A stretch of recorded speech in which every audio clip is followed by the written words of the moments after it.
clear my mind, cause envious, you know, you dirty narcissist. Remember Dawn Robinson, the talented singer-songwriter and member of the iconic 90s girl group En Vogue. With her powerful voice and undeniable stage presence, she seemed destined for superstardom. But what happened to this dazzling diva? Fast forward 3 decades, and Robinson's career has hit a few bumps along the way. After leaving En Vogue due to management issues and joining the R&B trio Lucy Pearl, she faced further challenges that ultimately led to the group's disbandment. So what actually happened? To uncover the twists and turns of her career, and to find out what really happened to this incredible artist, stay tuned until the end. The truth may surprise you. Early life of Dawn. Dawn has captivated the hearts of many with her unique and soulful vocals. Born on November 24th, 1966, in the charming town of New London, Connecticut, Stephanie Robinson is the eldest of 3 siblings. Her parents, John W. Robinson and Barbara Alexander, raised her with love and care. From a young age, Stephanie's passion for music was evident. She found solace and joy in singing, often showcasing her talent in the choir at the AME Zion Church in Connecticut. As she grew older, her talent blossomed, and she began recording her music in a studio, making the journey from New London to Massachusetts. Fate intervened during a Stephanie Mills concert when Stephanie's mother seized the opportunity to share a tape of her daughter's music with the band. Impressed by Stephanie's voice, the band encouraged her mother to send her to California, where opportunities in the music industry were abundant. In 1980, at the tender age of 13, Stephanie embarked on a new chapter in her life, leaving behind her hometown and venturing to the golden state of California. She found a home with an older cousin who welcomed her with open arms. Eventually, Stephanie's mother and sister joined her in California, and together they settled in the vibrant city of Oakland in 1981. For her education, Stephanie initially attended Oakland High School, immersing herself in the diverse culture and vibrant atmosphere of the city. Later, she proudly graduated from San Leandro High School in 1984, marking a significant milestone in her journey. Driven by her passion for beauty and style, Stephanie pursued her dreams by enrolling in the Institute of Cosmetology in Oakland. This decision allowed her to explore her creativity and develop her skills in the world of cosmetology. Journey to stardom. In July of 1989, Robinson decided to take a chance and audition for a spot in a female group. Out of all the hopefuls, Robinson was one of the lucky 4 women chosen to join the group, which would later be known as En Vogue. Excitement filled the air as the 4 talented ladies, Terry Ellis, Dawn Robinson, Cindy Herron, and Maxine Jones, began recording their very first album in August of that same year. They poured their hearts and souls into the music, and by December, their debut album was complete. The year 1990 brought great success for En Vogue as they released their first single titled Hold On.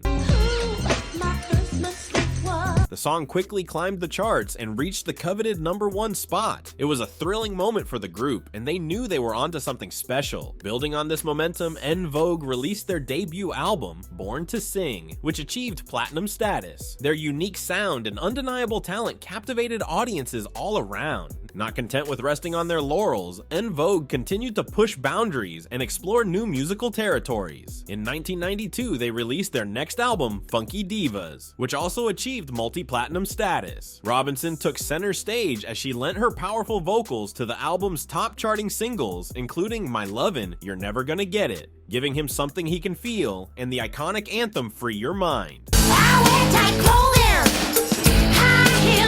This empowering song became one of En Vogue's signature tracks, resonating with listeners and earning them 2 MTV Video Music Awards for Best R&B Video and Best Dance Video. As the years went on, En Vogue continued to make waves in the music industry. In September of 1993, they released an EP titled Runaway Love. This special release showcased Robinson's incredible lead vocals on the #1 hit, What a Man, a collaboration with Salt and Peppa.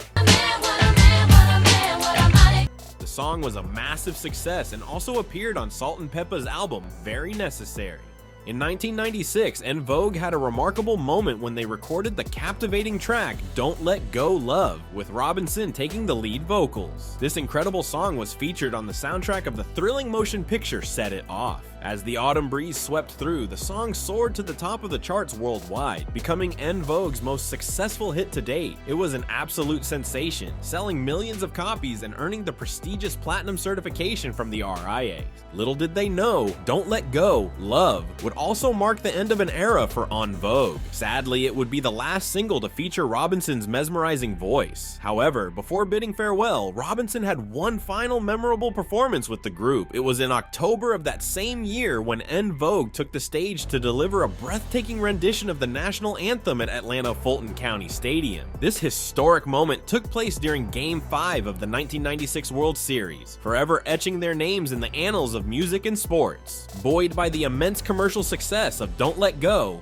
Love, En Vogue remained determined and focused on their third album. With the album nearing completion in March 1997, Robison made the difficult decision to part ways with the group. But the question that has been on the mind of fans is, what caused the split? The story of En Vogue's breakup has always been somewhat of a mystery. It was mentioned that Dawn was unhappy and disrupted the group's dynamic before leaving. This happened during the 90s when celebrities didn't always openly communicate their reasons for certain decisions. Robison has now clarified the situation and addressed some of the rumors. She stated that she left the group due to unfair compensation for their hard work. Their producer generously allowed them to contribute to the writing of their first album. During a conversation with Cindy, MC Hammer was informed that they were not earning money, which prompted a significant change. MC Hammer pointed out that despite their high chart rankings, they were only earning 2 cents per record, which he deemed problematic.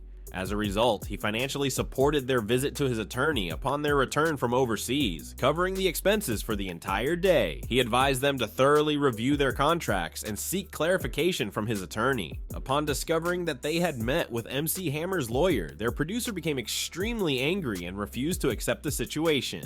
Despite this, the individuals felt compelled to investigate the details of their contracts independently. As a result, they experienced feelings of betrayal, believing that they were entitled to a significantly higher compensation than the mere 2 cents per record they were receiving. According to her, in the initial stages of their career, they lacked the bargaining power to negotiate for their desired terms. However, once they achieved commercial success, they believed they had earned the right to demand fair compensation for their work. In her view, they were undeniably deserving of a more substantial share of the profits. The producer expressed his anger and informed the group that they would not be involved in the writing process for their second album. Consequently, he decided to withhold their royalties and had the authority to distribute them as he pleased. In order to proceed, the group had to sign an addendum, which resulted in a negative situation. However, they failed to recognize any issues with this arrangement, almost resembling a mindset similar to that of a slave owner. Since they had nothing prior to this opportunity, they felt compelled to comply with whatever instructions were given to them. As time progressed, questions started to arise, particularly regarding the whereabouts of the money. Eventually, Dawn reached her breaking point and made the decision to leave En Vogue in 1997, although she was unable to fully articulate the exact reason behind her departure. During that era, social media did not exist, and having a publicist required a significant financial investment. Dawn recalled one instance where she paid a publicist $5,000, only to realize that the amount did not align with the level of work being done in a month. Consequently, she could not afford to retain the services of the publicist, who also had limited capabilities during that time. In accordance with what she previously mentioned, the compensation for each record was a mere 2 cents, which left her unable to afford the available platforms at that time to express her truth. However, in the present day, with the abundance of platforms, she is now able to share her complete truth. Additionally, her team advised her to wait until she released a new record and had a few successful songs before revealing her story. Consequently, she kept her experiences to herself. As Maxine herself admitted, she spread the false narrative that Dawn was acting like a diva and left En Vogue for that reason. Dawn, however, pointed out that after leaving En Vogue, she joined another group. Therefore, if she truly was a diva, why would she willingly join another group? If she was truly a diva, Dawn would have pursued a solo career. Dawn questioned why her former bandmates lied to the press, and Maxine responded by saying they were angry at her. Dawn further questioned why they were angry, as she was only advocating for the group to receive fair compensation. She was not speaking solely for herself, but for the entire group, in order to earn more than just 2 cents per record. Dawn believed that her bandmates should have supported her, as she was speaking the truth. It was illogical to her that they were doing the majority of the work, but not receiving the majority of the earnings. History repeats itself, joining Lucy Pearl. In 1999, Robison made an appearance and recorded the jazz classic Drop Me Off in Harlem for the film Life. Later that same year, Robison became a member of Lucy Pearl, which consisted of Raphael Saadiq, Ali Shaheed, and Muhammad. Lucy Pearl released their self-titled debut album on EMI Records in May 2000, which achieved sales of over 1 million copies worldwide. The album's lead single, Dance Tonight, reached number 5 on the R&B singles chart and number 35 on the Billboard Hot 100.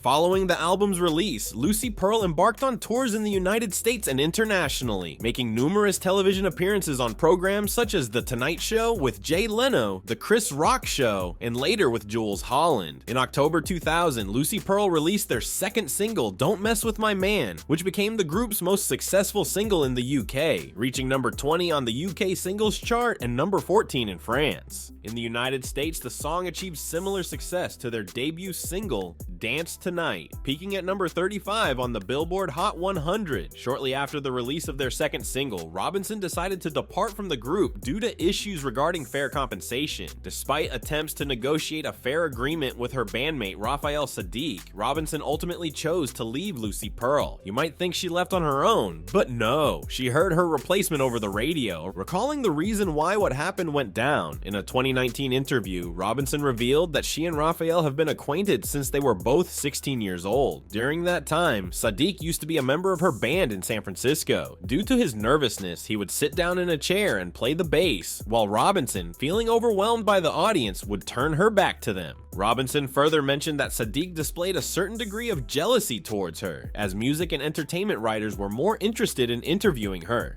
Consequently, Robison accused Saadiq of neglecting her financial well-being. She admitted that she didn't thoroughly review the contracts as she should have, primarily because she had placed a great deal of trust in Saadiq. The absence of a Lucy Pearl album, as she had been led to believe, had a detrimental impact on her financial stability, which in turn affected her ability to make timely mortgage payments. In her words, "We were supposed to have our album out by June. Here we are in November. Our album wasn't out," said Robison, and I was like, "Raphael, the bank has been calling me about my house. I'm gonna lose my house."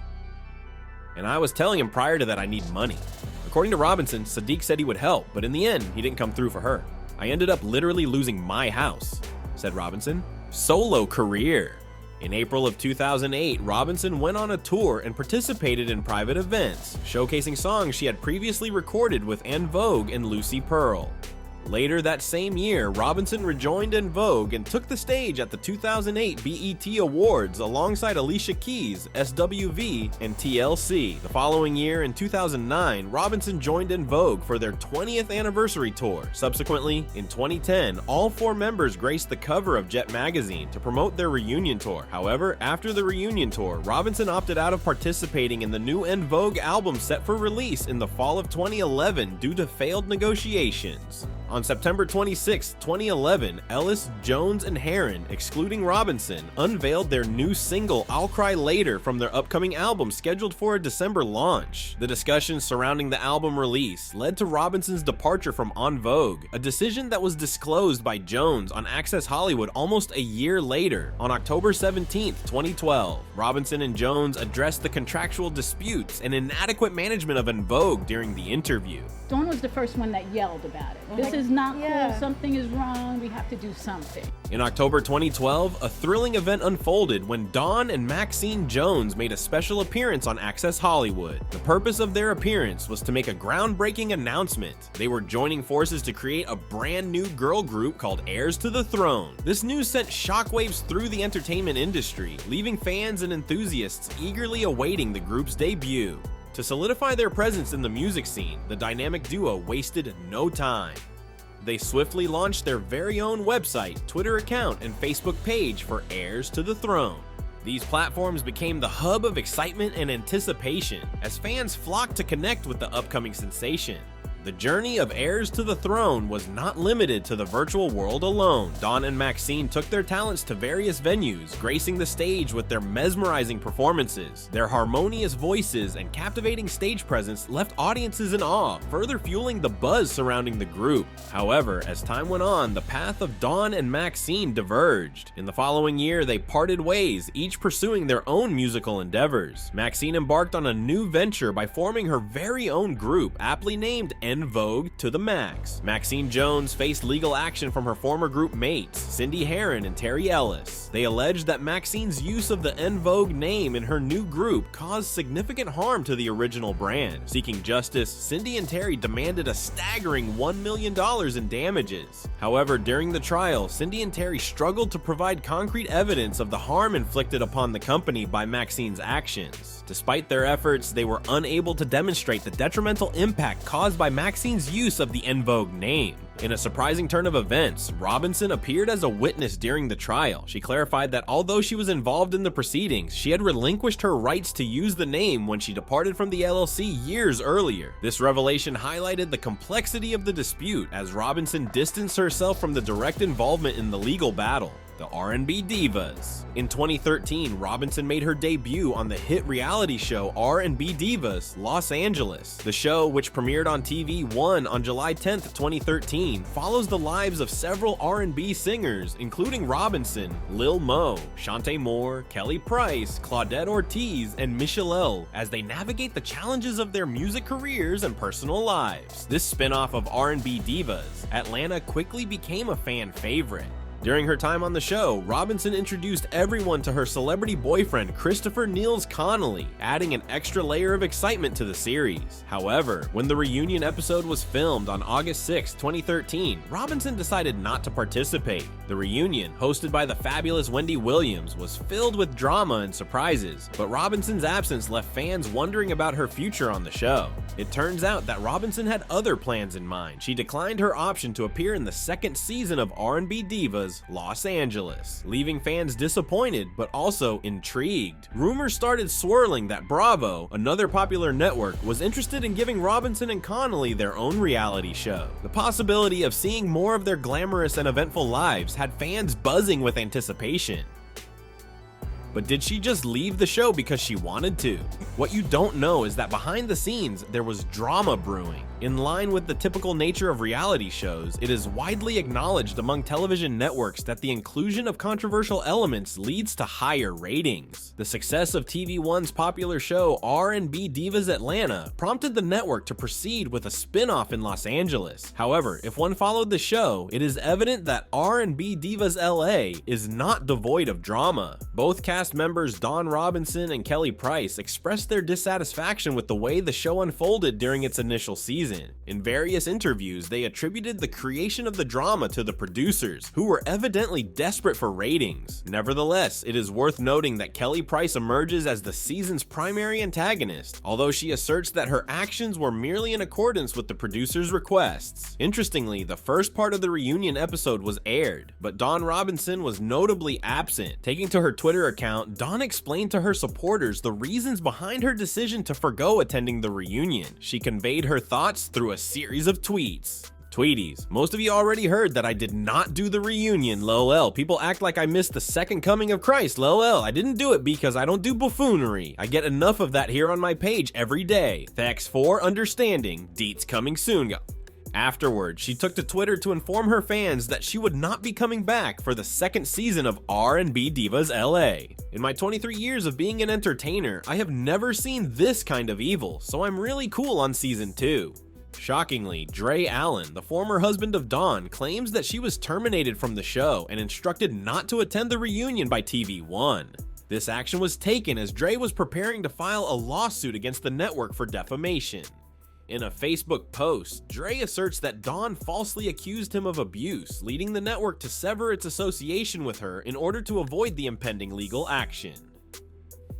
He writes, While I was taking legal action against Comcast, TV One, and the producers of R&B Divas LA, I had time to view the entire season and have decided against it. While my case was certain, everything is not always about money. The conduct I witnessed on the show merely discredited the allegations against me, and towards the end of the season, after I brought up my concerns to the producers by email, certain actions took place, and the offending party was removed from the show and the taping of the reunion show. I feel properly vindicated enough to rethink my filing of the lawsuit and move on with my life. I hope my ex-wife is able to move on and find happiness without the need to ever slander me again, and I wish her every bit of luck in doing so. And yes, that's what went down. In addition to her television endeavors, Robison also went on a tour with selected cast members from both R&B Divas, Los Angeles, and R&B Divas, Atlanta. This exciting opportunity allowed her to showcase her incredible talent to audiences across the United States. However, not everything was smooth sailing for Robison. In November 2014, she found herself in a legal battle with Lifetime. The network had falsely claimed that Robison and the other original members of En Vogue were involved in a movie called an En Vogue Christmas. Robison, along with Cindy Herron, Terry Ellis, and Rona Bennett, were not part of the project, and she threatened to sue Lifetime if they didn't rectify their misleading marketing.